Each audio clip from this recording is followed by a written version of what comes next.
Hey everyone, I'm over here on the Tryhackme lab again today. We've got a pretty good thing set up here. We've got a Windows 2019 server in addition to an exploit that we're going to be utilizing.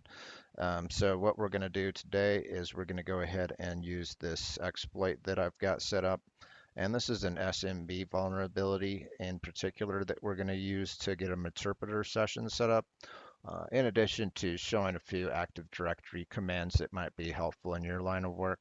So one of the first things that I did with this particular setup is I've went in and ran an nmap scan. And then after I determined what was vulnerable on that, I went ahead and determined which particular SMB services are running on that system through this command. And then map script, it's going to check all of the SMB capabilities on that target server, the 2019 here in the background. As we can see, it's running some pretty old versions of SMB, which tend to be more vulnerable than the newer versions. So once we've done that, we can actually, I've also run an additional nmap scan that's going to get us much more detailed information pertaining to all of these services. Gives you a basic overview of what's running on there, but if you want much more detailed information on those services, you can run this command here, and then that should give us much more detailed information, and then that's going to, of course, allow us to determine which type of exploits that we can run on that system. But anyways, I'm over here in the MSF console already because it takes a while to spin that up. So what we want to do is we want to use this exploit that is specified through an SMP vulnerability. And then once we get in there, we need to set some parameters, and then you're going to type show options. And then we're going to need to set some things there. So our local host is already set for us. That's our attack box that we're coming from. And then our port, which is always usually defaults to 44s. And then we're going to set our R host, which is going to be our 2019 server in the background. So set that to 10.10.226.197. And then we also need to set some additional things. It's not a full-blown exploit, but it's good enough to get us in there since we already know the user's password that we need to utilize to get this backdoor set up with the interpreter. So we're going to go ahead and set username. And then I think this individual username is, let's see, make sure I got that information here. B. Allen. So we're going to set this domain, and then we're going to set his password to utilize for this interpreter session, which is going to be password 1. And then we're going to type our show options again and then verify that everything looks good. So we got our L host, which is already in there for us. We set the parameters there. So we should be able to get into that system now by typing run or exploit. And if all goes according to plan, that listener should come up and we should get that session going. So as you can see in the background, we just established that session. And then there's our nmap that I was mentioning is going to give us much more detailed information pertaining to all of those services, which can be helpful. It even gives you the domain through that one, through the LDAP LSAS, which is pretty good. So once we're in here, one of the things we can do is to see what this exploit can do is to type your question mark. Well, one of the things that I find most valuable, so hopefully works, is the hash dump. And if that goes according to plan, see sometimes it kicks out. So I'm going to hit Control Z and exit that one and try one more time. So let's try exploit. Sometimes that hash dump command can be finicky, I've noticed. I don't believe that the 2019 is running any particular antivirus or protection, so it should allow us to free reign on that system. So didn't double check that, so not sure what happened there. Let's try it one more time. All right. So anyways, let's see what now. So question mark, and then you can see this allows us to a lot of different things. Sometimes things work, sometimes they don't. Like, let's see if the screenshot works.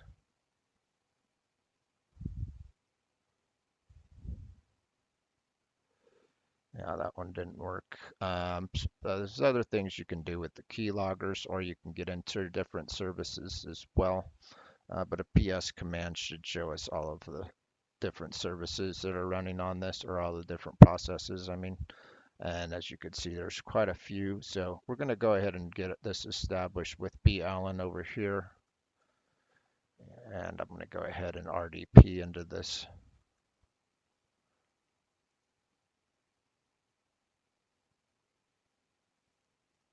All right, I was going to show a few commands that we can run there as well.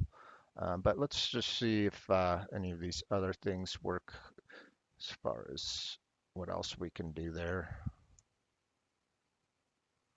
But let's try the hash dump one more time and see if that kills that session.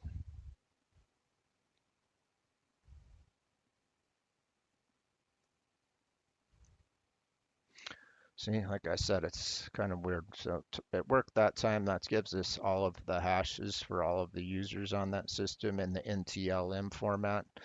I think that's new technology LAN manager. But anyways, once you get that, you could take one of these hashes. For instance, we wanted to find out what J Chambers password is. I don't know much about rainbow tables yet, but if you're good with rainbow tables, you could probably use that or Hashcat to get his password. But the easiest way that I've found is to simply take that password, plug that into, let's see if we can get this Mozilla going here, crackstation.net, and then that's going to allow us to get that guy's password simply without having to know about rainbow tables or Hashcat, which I'm not really too familiar with yet. So let's go to crackstation.net, and then let's plug in that user's password, and I mean that user's hash, and see if we can get his password. So as you could see, trust no one is J Chambers' password. And if we wanted to get any other ones, we could basically do that, but by plugging in their hashes as well. I've already researched this a little, so I actually know that one of these users, the ERP tests, has domain admin rights in addition to B. Allen that we're logged into now. So let's plug in ERP tests into our crack station and see if that gets that password as well.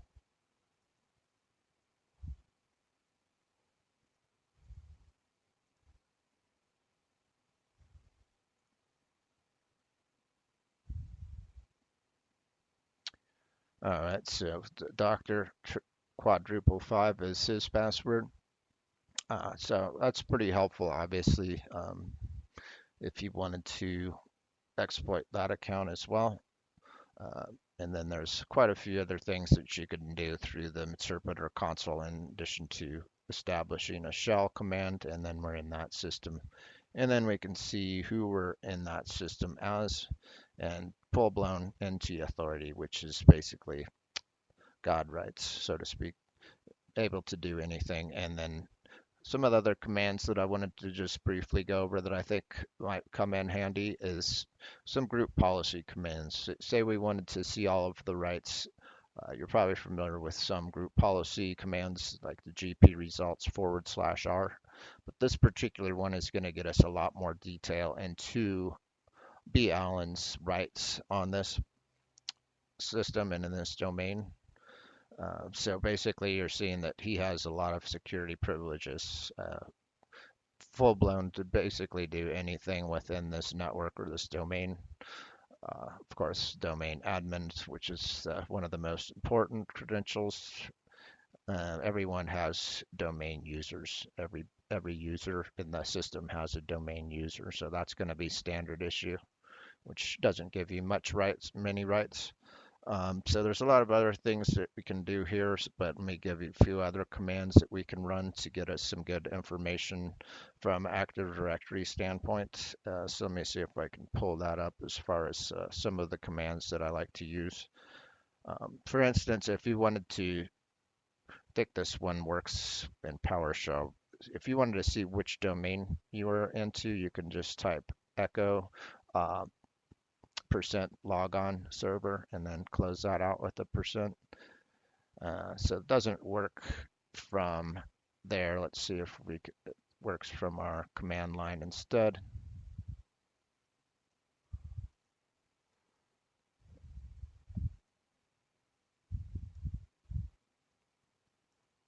So that's going to show us the domain that we're on, which is the active test domain. And then you're probably aware of this one, system info, which should get you that information as well.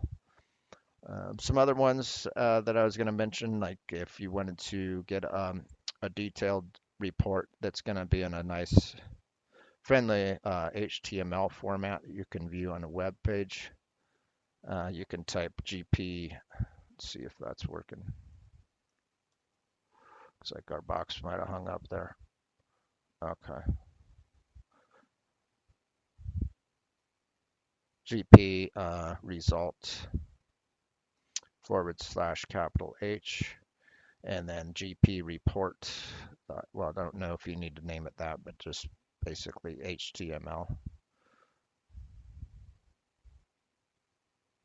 And then that's going to basically create an HTML in our temp, and then we can go and view detailed information pertaining to B. Allen's group policy rights.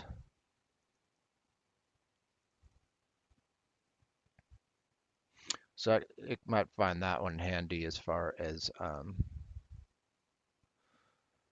getting a more friendly format if you're looking to do a control F to find anything in particular.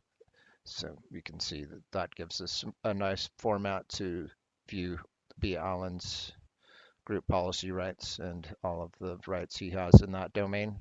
One of the other things that I wanted to mention that's pretty helpful is, um, let's see here.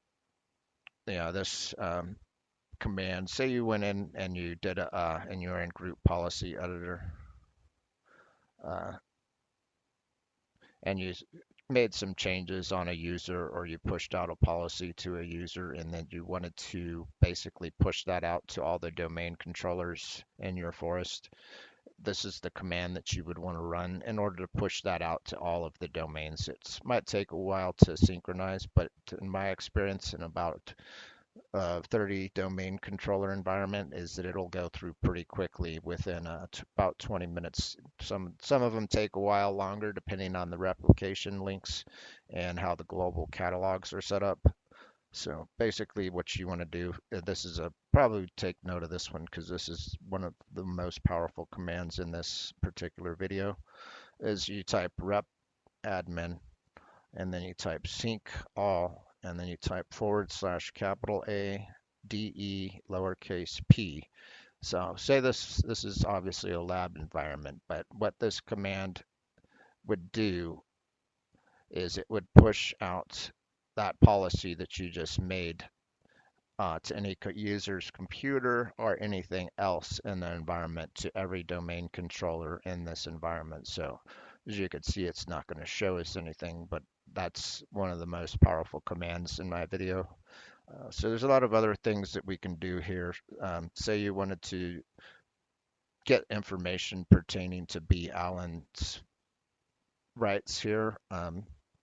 You could type get AD, I think let's see here, get AD, it's get dash AD user.